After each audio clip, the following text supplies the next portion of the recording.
Hello, and welcome to It's Already In You podcast. We are your hosts, Liz and Janine, nutrition and movement experts, mothers and business owners, obsessed with helping you quiet the noise of diet culture. Seeing through the false advertising and promises of our food and fitness industries, helping you discover that everything you need to upgrade your health and well-being is already in you. Today, we are talking about really like an umbrella of thought regarding fitness and nutrition and the industry as a whole. Last week, we talked about good and bad and kind of that mindset that we can get trapped in terms of like our food choices and creating that, you know, or translating that to our self-worth or our self-discipline or whatever that may be, and separating the two and trying to quiet that noise and simplify some of your choices so it's, you know, not so wrapped up in this whirlwind of thoughts, right? You can see a little clearer. And so today we're going to talk about how that theme is really seen in the fitness industry. I mean, Janine, both you and I have worked in this industry for many years, personal trainers, group fitness instructors, and it is definitely a theme and has always been from the beginning that I've been in that, you know, wanting to get thin or skinny or whatever you want to call it or get jacked or whatever has a direct correlation with how hard I work out and how little I eat or how disciplined I am about what I put into my body so I can get these goals. And a lot of times, and you said this as we were getting ready for today's episode, can be self-sabotaging. Yes. And I think fitness industry is cycles a lot, right? Mm-hmm. Like I was really young when I got into this industry and didn't have any credentials when I first started, which is an issue in the fitness industry. Sure. A significant issue because we have so many, you know, self-proclaimed experts in certain areas, or an unintentional self-proclaimed experts that may have had success of doing certain things on their own and then think that they can help other people, you know, get the same results.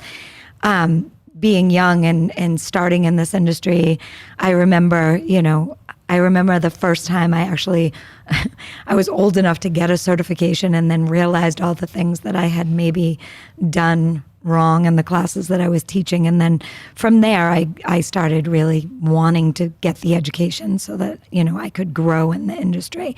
But seeing the disconnect of fitness and health, and that there was so much confusion around the fact that they should be connected, but they're not connected. And I think that's still going on. That's a good point. But the trendiness of like, you know, what's happening in the moment. Like, so, you know, thinking about the industry when group fitness sort of became huge, right? Like back Richard Simmons times and Jazzercise and those things, there wasn't a lot of regulation. And then I feel like there was a lot of certifications that came about and exercise science became a curriculum in college and things started to shift a little bit more towards being a little bit more regulated. Yeah. And then it cycles through and then trendy things come into play and then they get so popular that, you know, the governing agencies that are certifying our instructors sort of get involved in these trendiness. And, you know, so it's just one of those things where it's hard to find the things that are going to work versus the things that look fun versus, you know. Yeah. So I think we're going to talk today about, you know, the things that we have to be careful about in this industry, but also the things that like can be fun and can work for us at the same time, right? Yeah. Absolutely. Yeah. It doesn't, you know, there is obviously when you're dealing with the health of your body and your well-being and your, you know, your mental health and all those things wrapped in, and knowing that a lot of people come to either fitness classes or, you know, nutrition support or whatever it may be because they want to create change. Maybe they're in a vulnerable spot. There is like a level of like importance and seriousness, but it's also like a wicked fun industry and it should have some like, you know, energy and lightness to it. And so as we're talking today, knowing that, you know, our message is to help you or support you in making the most impactful, positive choices for your body while enjoying the process along the way. And so, going back to Jane Fonda or whatever, I think that, there was a reason that there was no governing on those times, because that was the first. Like, that was when, if you look back to the history of exercise, we needed exercise when people started having really sedentary lives. And so we know that trend has continued, right? And so it only makes sense that there is a tremendous growth in the fitness industry, which is also wicked amazing, because there is not a one size fits all, and we all have different tastes. And in my opinion, most people benefit from doing a variety of things. So let's kind of like break this down a little bit. So the person walks in from the street and they're like, okay, Janine, I want to lose 10 pounds and I want to feel stronger and, build up some endurance. And so I have been, running and working out really hard and, only eating 1,200 calories of like fat-free foods. What has your experience been like with those type of wants and needs from people?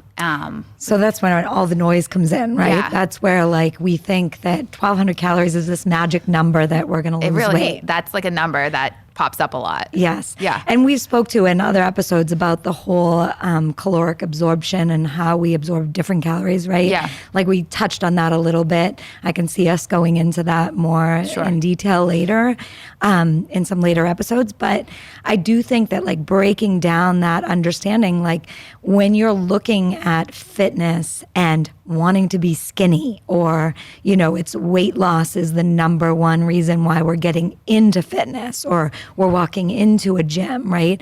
And just quickly, like, rewinding back to what you just said about, we need this now because we've gotten so sedentary.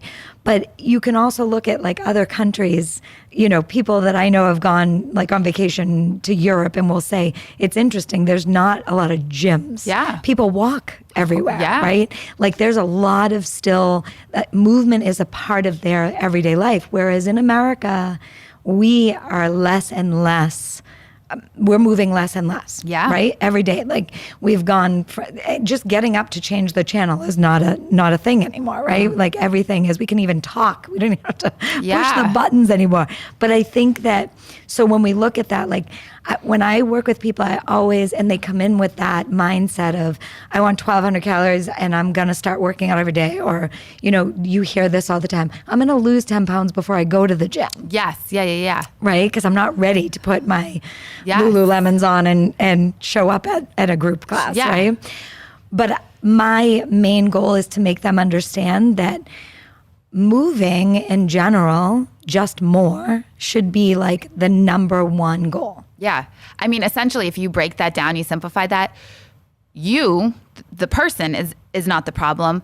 The lack of movement is creating what you're uncomfortable with in your body, whether it's the 10 pounds. So like, honestly, at home, simplify that for yourself. If you're looking in the mirror and you're just like, either I've gained weight or I want to lose weight or I just feel not great in my body for whatever reason, are you an active person? Right. We are created to be active. There's no way around that. Yes. And same thing with food, like simplify it. Like stop looking at the label and reading the calories and the macros and start focusing on, I need to simplify my foods and go back to the basics, back to the things that I know are healthy, right? Mm-hmm. Like, and even looking at that, like, is it real food or is it packaged food or is it canned food or is it frozen food, right? Yeah. Like just breaking it down to the point where most of the food that you're taking in is real whole foods. Yeah. And just doing those two things, moving more and simplifying your food intake, is going to make a huge difference. Yes. So many things. So, why are we like always looking for that answer? The counting. Like, right? Yeah. The counting the calories, the which class is going to burn the most calories. And the watch, the timing, all those things. Yeah. I watched, speaking of that, I watched this running group leave to go on their run last night. And as they were running, like there was 20 of them, every single one of them looked down at their watch and pushed the button. Yeah. And I was like, whoa, that was so impactful for me. I was like, we are so, and we're all like doing this. Like if I start a workout and I didn't push my watch button or I forgot to wear my watch, it's almost like the workout didn't count. Yeah. Right? Sure. And I think our mind is getting that message. Of course. Yeah.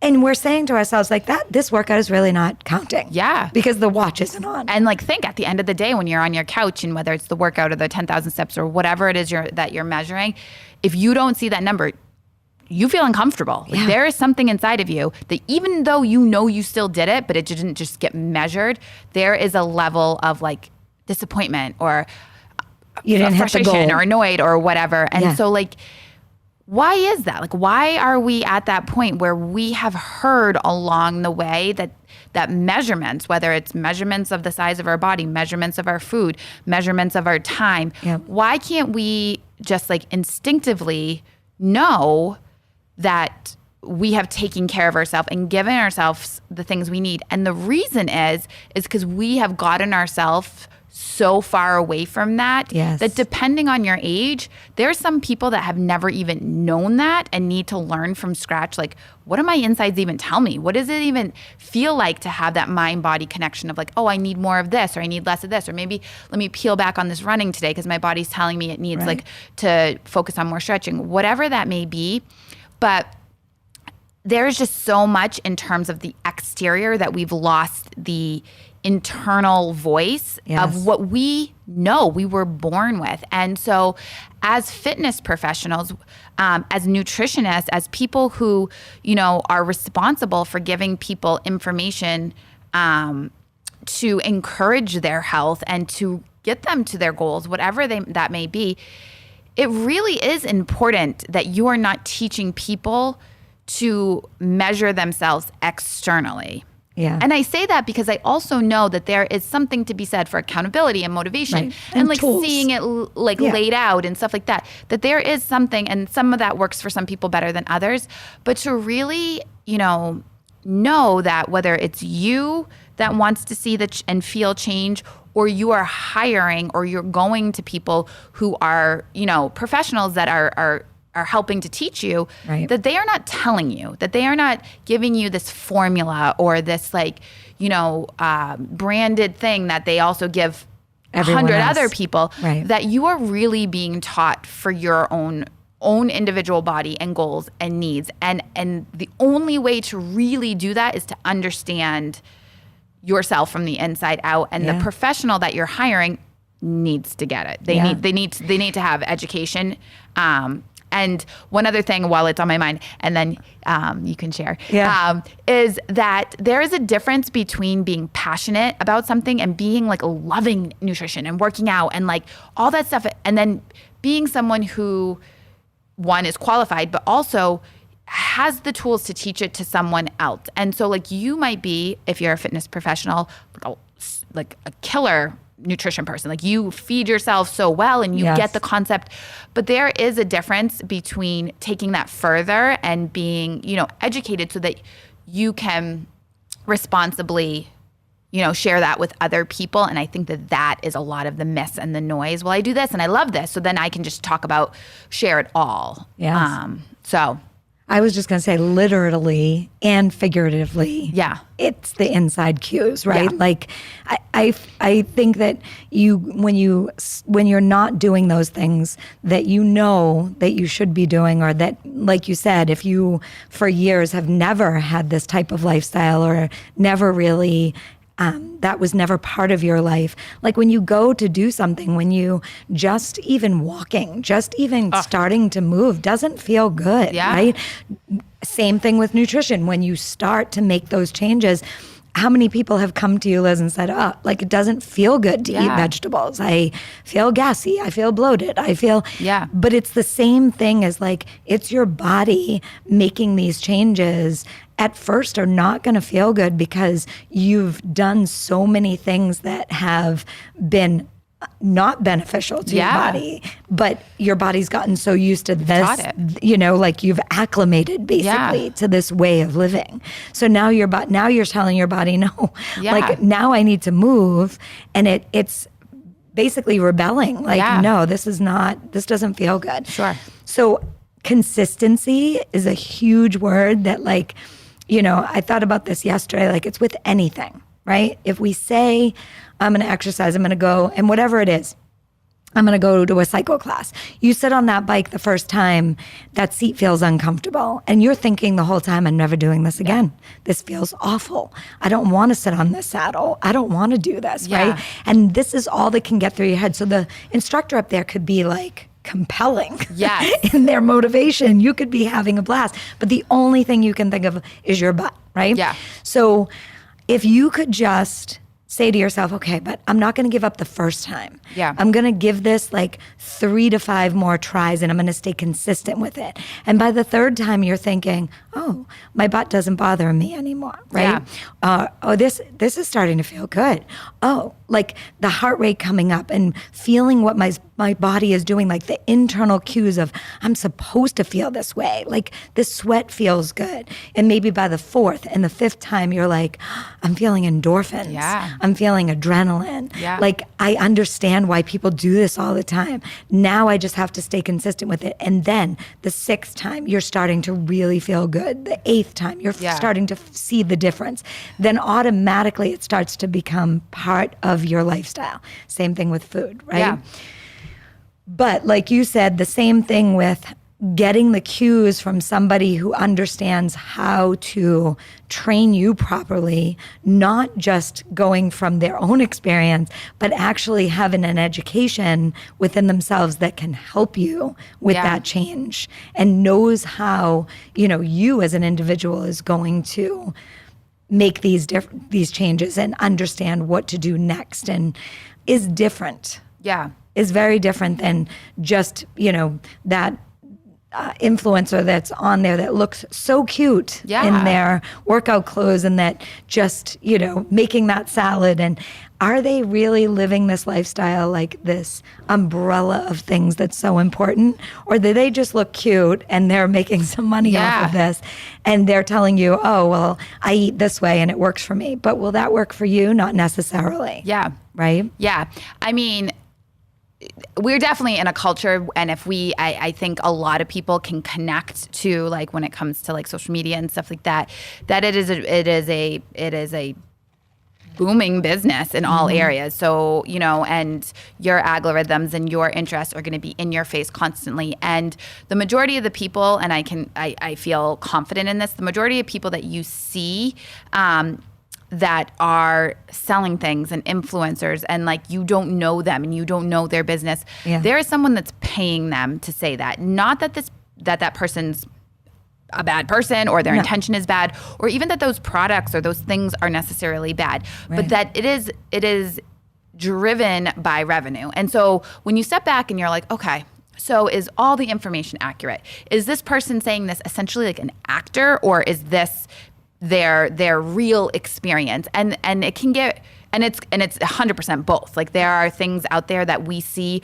repetitively in our feed all the time that is like, oh, should I start the question I've been getting a lot is, should I start be taking creatine or colostrum? So there's 2 products that are really popular right now, and I feel like I've like received many texts like, Liz, do I need to start taking this or this? And I'm constantly seeing really cute, athletic people saying, this worked for me, or this did this. And it's like, okay, well, if I'm uncomfortable, or if I want those goals, or I want to lose weight, or I want to feel like I'm seeing more muscle definition, or like whatever, like maybe that's what I need to take too. And then now I'm going to spend my $60.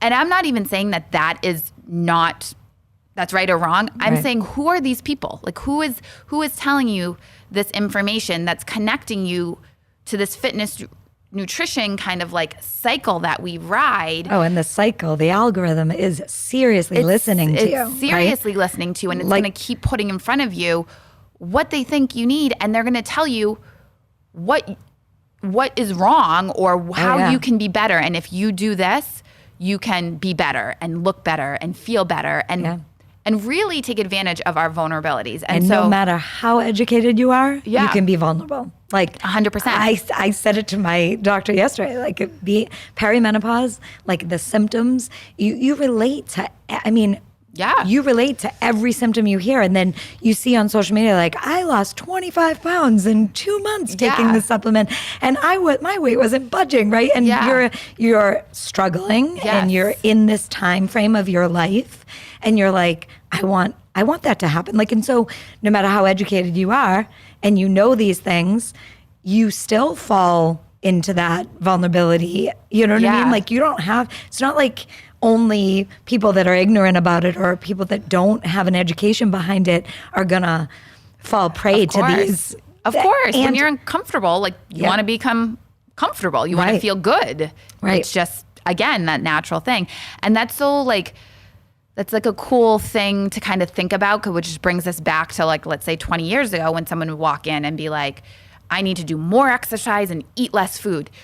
That's kind of like the trend that I've seen. And it's been like, Yeah. enhanced through technology and manipulated through like more types of constructed food, which we're not even going to really call food. Right. So like now your example, perimenopause or whatever, wherever you are in life right now, there is a lot of women who they're like, oh my gosh, like I can't put on my jeans, or I just feel my energy so low. So what am I going to do? Because it's been like a pattern. We've been told I'm going to go harder, Yeah. exercise wise, do more every day, run 3 miles, get to the gym, double sessions, whatever it may be. And I'm going to eat less Yeah. because this is just, I don't want to feel like this.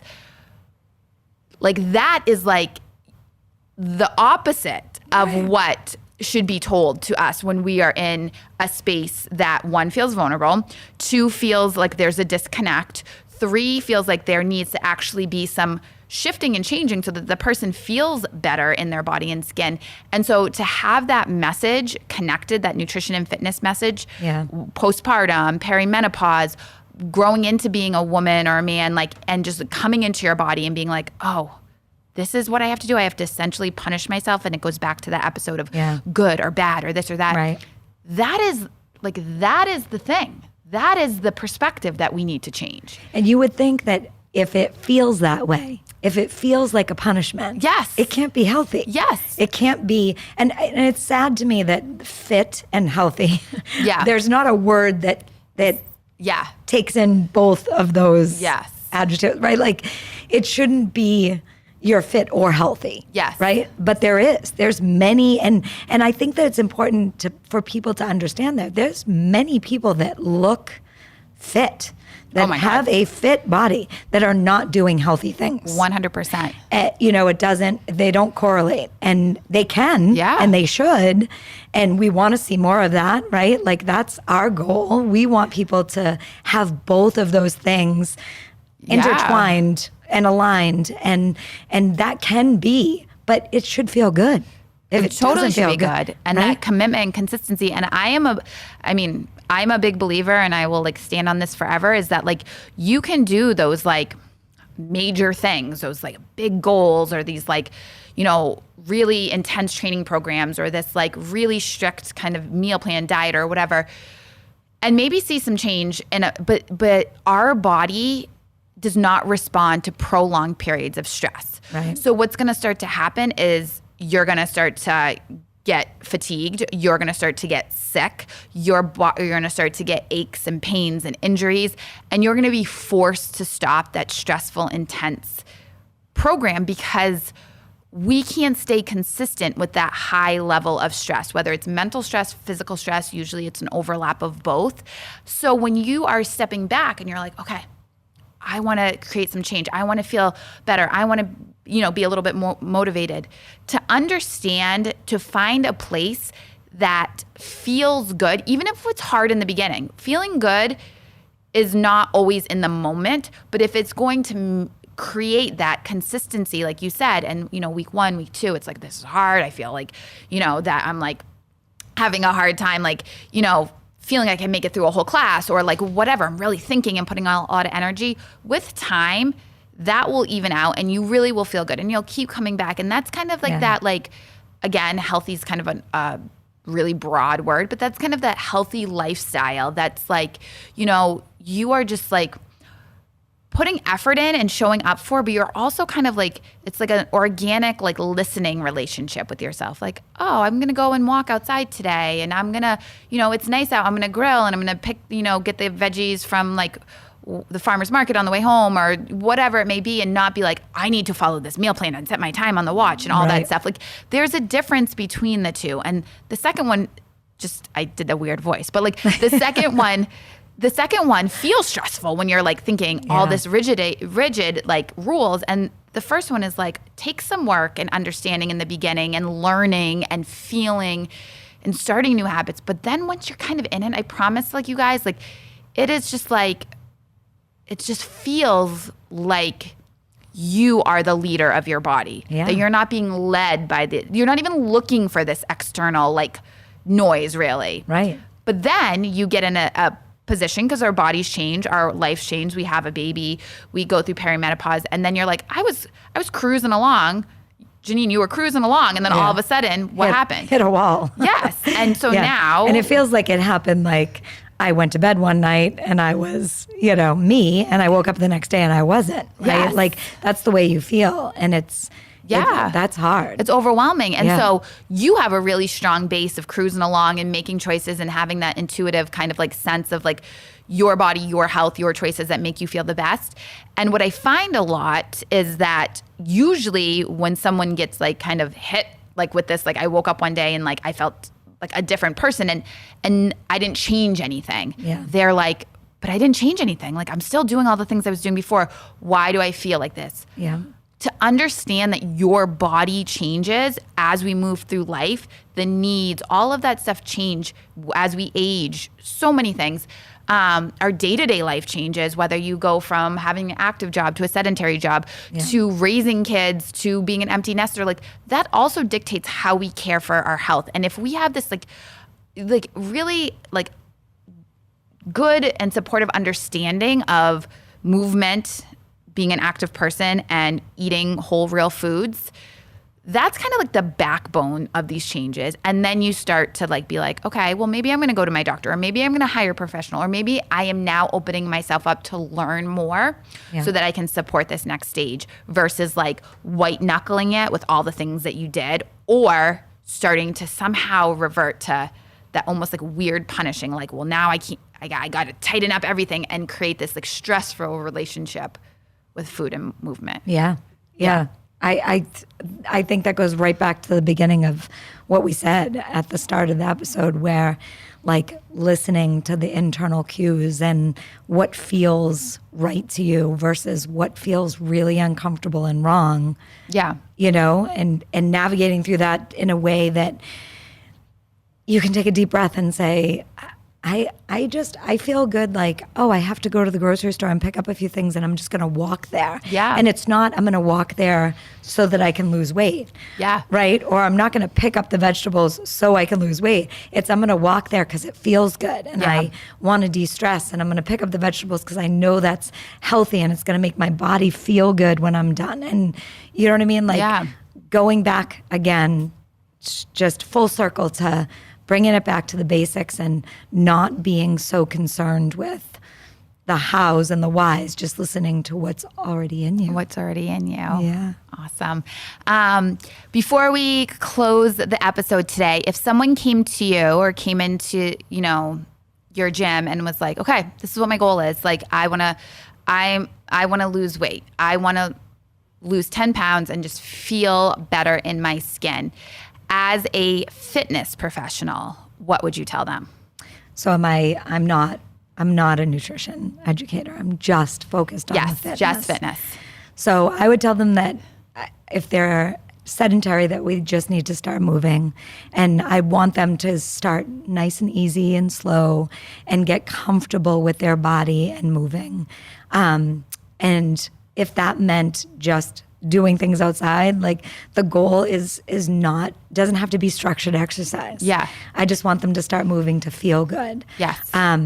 Of course, I think strength training is important, especially women and getting older. So I would ask them to start nice and easy, a strength training program 1 to 2 times a week, and doing that comfortably so that they're feeling effort, but they're not pushing themselves to the point where they're going to be so sore that they're not coming back. Yes. Yeah. To continue doing that.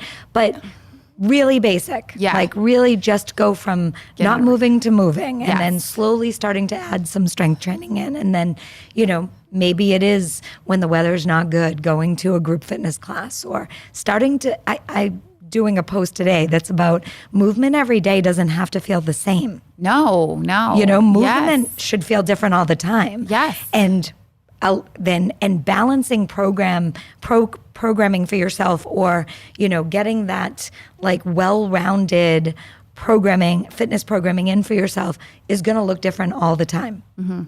One day may feel like you worked and it was vigorous, and the next day may feel like you moved and your body felt really good and more flexible and more lengthened, and some days may feel like you pushed yourself in a pattern, like you recovered and then you pushed a little harder, but the movement isn't always going to feel the same. Yeah.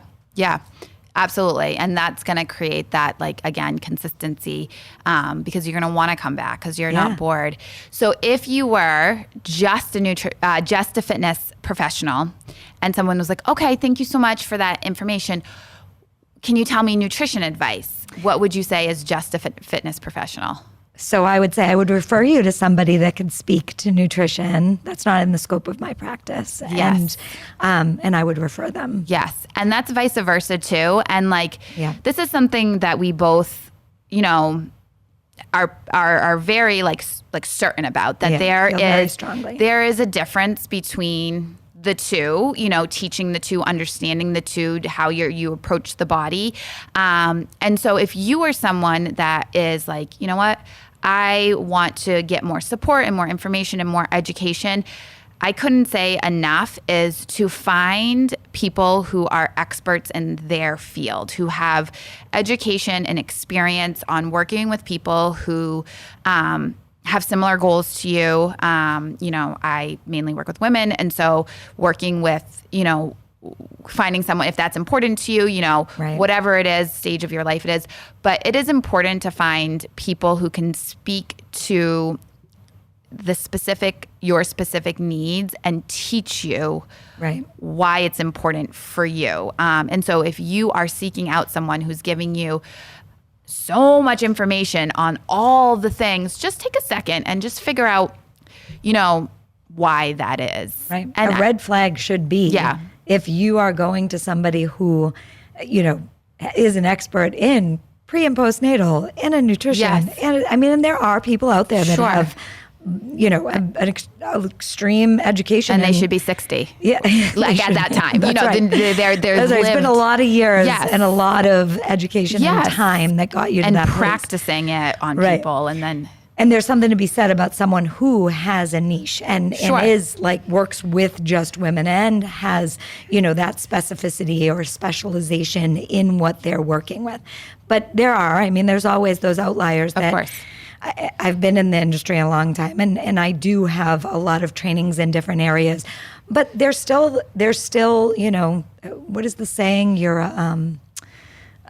What is that saying? You know what I'm talking about when you say, this is the perimenopause brain. Oh my gosh. You're an expert in everything, and you're not an expert. We're going to come back with that. Yeah, we're going to come back to that.